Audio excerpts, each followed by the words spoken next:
పెద్దలు రాజేంద్ర వారు చెప్పినట్టుగా సమయం తక్కువ ఉన్నప్పటికీ అన్ని మండలాల్లో అన్ని గ్రామాల్లో కూడా కాంగ్రెస్ పార్టీ పక్షాన ప్రచారాన్ని ఉధృతం చేసి వారి గెలుపు కోసం ఆర్నిశలు కృషి చేస్తూ ప్రజలు చైతన్యం చేసే కార్యక్రమంలో కాంగ్రెస్ పార్టీ నాయకత్వం గౌరవ మంత్రివర్యులు పొన్నంప్రభు ఆధ్వర్యంలో రాజేంద్ర గెలుపు కోసం లోకసభ నియోజకవర్గ యావత్తు గ్రామ మండల జిల్లా రాష్ట్ర స్థాయి వివిధ అనుబంధ సంఘాల సభ్యుల నాయకత్వంతో పాటు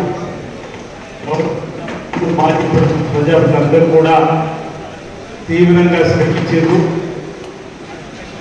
కానీ భారతీయ జనతా పార్టీ లాగా భావోద్వేగాలు రెచ్చగొట్టడం కాంగ్రెస్ పార్టీకి రాలేదు.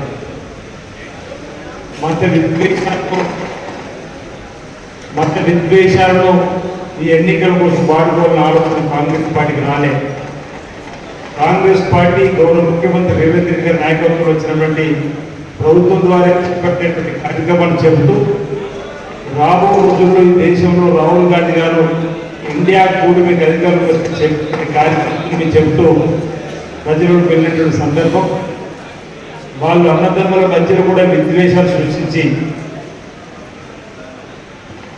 ఈరోజు డబ్బులను కూడా బాండ్ల రూపంలో తీసుకున్నటువంటి డబ్బులు విచ్చలవిడిగా పంపిణీ చేసి వాళ్ళ ఎన్నికల్లో గెలవలేనటువంటి ఆలోచన రావడం జరిగిందనే మాట ఈ సందర్భంగా నేను తెలియజేస్తూ మరి మా రాజన్న సిరిసిల్ల జిల్లా నుంచి రాజేందర్ వారికి ఆశించిన స్థాయిలో మేము ఓట్లను రాబట్టలేకపోయినాం. దానికి సారీ అని చెప్పి సందర్భంగా రాజేంద్ర వారికి పార్టీ కూడా సందర్భంగా మా ప్రాంత కాంగ్రెస్ పార్టీ పక్షాన్ని తెలియజేస్తూ ఈ ప్రజా తీర్పును శిరసావహిస్తాం. ఎక్కడైతే పొరపాటు జరిగిందో దాన్ని గ్రహించి ఆ పొరపాటు సరి చేసుకుని రాబోయే రోజుల్లో ప్రజల మెప్పును పొందే కార్యక్రమం చేస్తామన్నటువంటి సందర్భంగా చెబుతూ ఇక్కడి గెలుపు నరేంద్ర మోడీ గారికి వేసినటువంటి కార్యక్రమం ఉత్తరాదిలో Bharatiya Janata Party downfall start అయిన క్రమంలో దక్షిణాదిలో మోడీ గారికి చింతల పేరు పెట్టకుండా చెప్పినట్టుగా చేసిన వాటిలో కాస్త ఓటు అటువైపు పడిని చెప్పిన వాటి సందర్భంగా నేను భావిస్తూ తెలంగాణలో టీఆర్ఎస్ పార్టీ కూడా గట్టిగా పోటీచ్చే క్రమంలో వెనక్కి పోవడంతో కూడా భారతీయ జనతా పార్టీ మేలైనటువంటి భావన సందర్భంగా నేను వ్యక్తం చేస్తూ రాబో రోజుల్లో కాంగ్రెస్ పార్టీ ఏ ఎన్నికలైనా సవాళ్ళు తీసుకుని ప్రజలన్నానికి అనుగుణంగా పనిచేస్తూ ముందుకు పోతామని ఈ సందర్భంగా తెలియజేస్తూ ఉన్నాను. మరోసారి రాజధానికి అంటే వారికి ధైర్యంగా ఈ సందర్భంగా చెప్పినట్టు మాటలు కూడా నేను స్వాగతిస్తూ వారికి మరోసారి మా ప్రజల పక్షాన్ని మా పక్షాన్ని సహాయం చెప్తా ఉన్నా. ఎందుకంటే బాధ వేస్తుంది, బాగా ఖర్చు వేస్తుంది.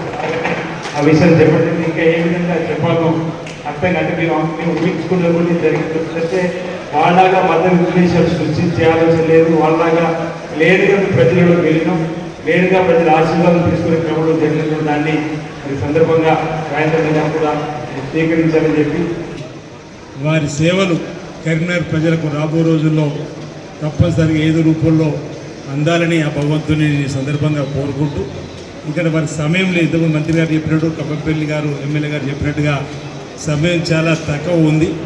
ఒకవేళ వీరి యొక్క అంతర్లీనం ప్రజలకు అర్థమైన రిజల్ట్ మరో రకంగా వస్తుండనేమనే భావన ఇంతకుముందు చెప్పిన కుళ్ళు కుతంత్రాలు తెలుగు మత ద్వేషాలు ప్రచారం చేయడం అని ఇంతకుముందు కూడా చెప్పడం జరిగింది. మరి రాజేంద్రరావు గారికి ఈ సందర్భంగా నా వైపు ధైర్యాన్ని చెప్పే ప్రయత్నం చేస్తూ రాబో రోజుల్లో మీ పాత్ర ఈ కరీంనగర్లో ఉండాలి, మీ ద్వారా సేవలు ప్రాంతానికి అందని చెప్పని కోరుకుంటున్నాను.